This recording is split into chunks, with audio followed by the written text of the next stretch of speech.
Assalamualaikum warahmatullahi wabarakatuh. Pak Chandra, perkenalkan nama saya Cika Lila Sindita, akhir NIM 059 dari Prodi Pendidikan Bahasa Inggris FKIP. Saya akan mempresentasikan bagaimana bisnis penerbangan di kala pandemi.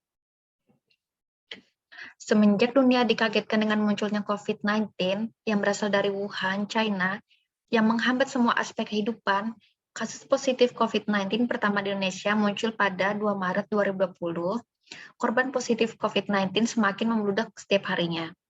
Virus COVID-19 ditularkan melalui kontak langsung dari orang yang terinfeksi.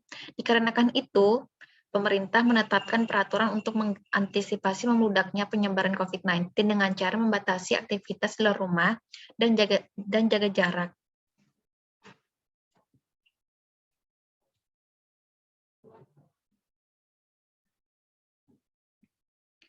Dan tentunya hal ini juga berakibat pada industri penerbangan di Indonesia secara signifikan sejak berlakunya penerapan PPKM yang berdampak pada syarat pengurangan jumlah penumpang, yang hal ini menimbulkan dampak kerugian bagi keuangan maskapai penerbangan.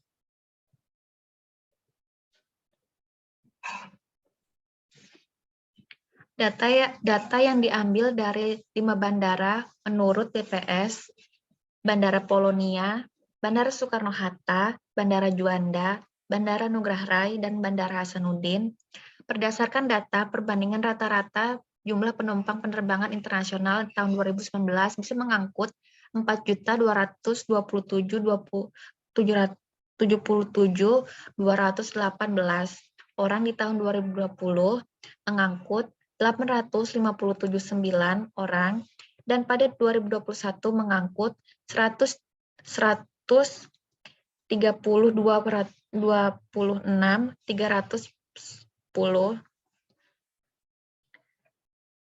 Hal ini berarti ada penurunan jumlah penumpang pesawat dalam penerbangan internasional. Dan berdasarkan perbandingan rata-rata jumlah penumpang domestik, tahun 2019 bisa mengangkut 7.229.817,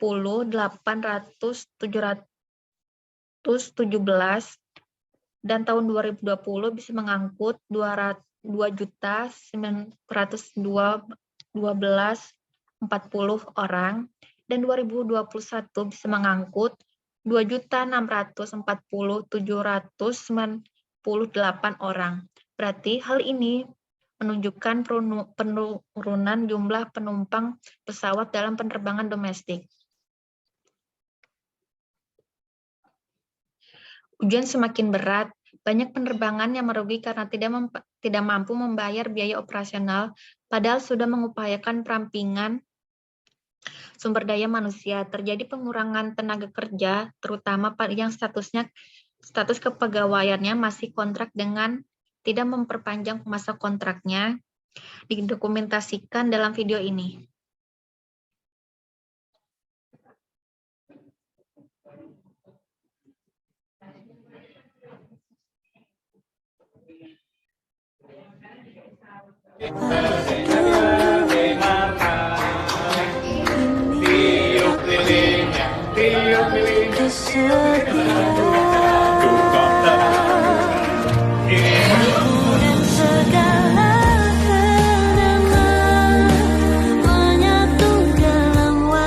Pas pakai baju dinas cek.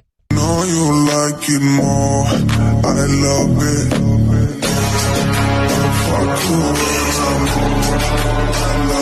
Pas gak pakai baju dinas cek.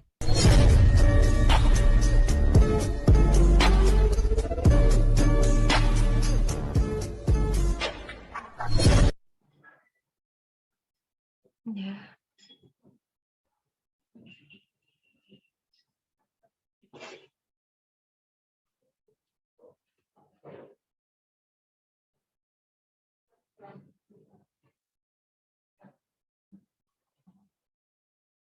Persyaratan bagi penumpang pesawat dan penumpang.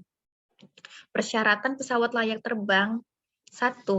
kapasitas pesawat berisi 700% dari kondisi normal sebelum COVID-19.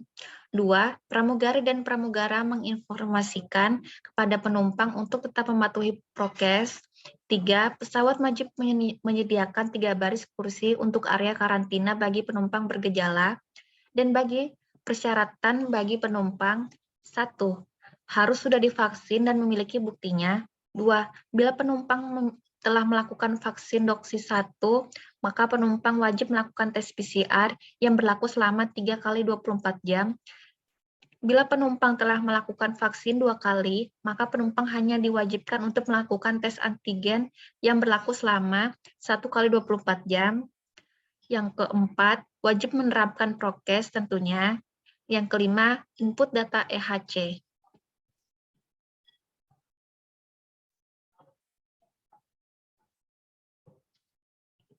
Strategi pemulihan dampak kerugian industri penerbangan, strategi fungsional, pemasaran harus mendominasi para manajer pemasaran dalam menentukan siapa akan menjual ke apa, di mana, kepada siapa, berapa banyak, dan bagaimana caranya.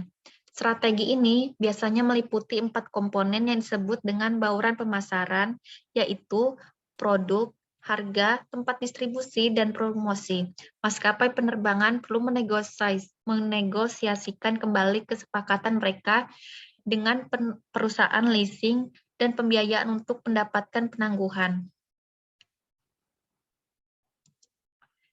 Menurut data selama COVID-19, setiap tahun penerbangan baik penerbangan domestik maupun penerbangan internasional mengalami penurunan. Maskapai penerbangan perlu menegosiasikan kembali kesepakatan mereka dengan perusahaan leasing dan pembiayaan untuk mendapat penangguhan. Semua harus mematuhi prokes demi menekan angka tingginya terinfeksi COVID-19 demi pulihnya semua kondisi. Terima kasih. Mohon maaf bila ada kesalahan. Wassalamualaikum warahmatullahi wabarakatuh.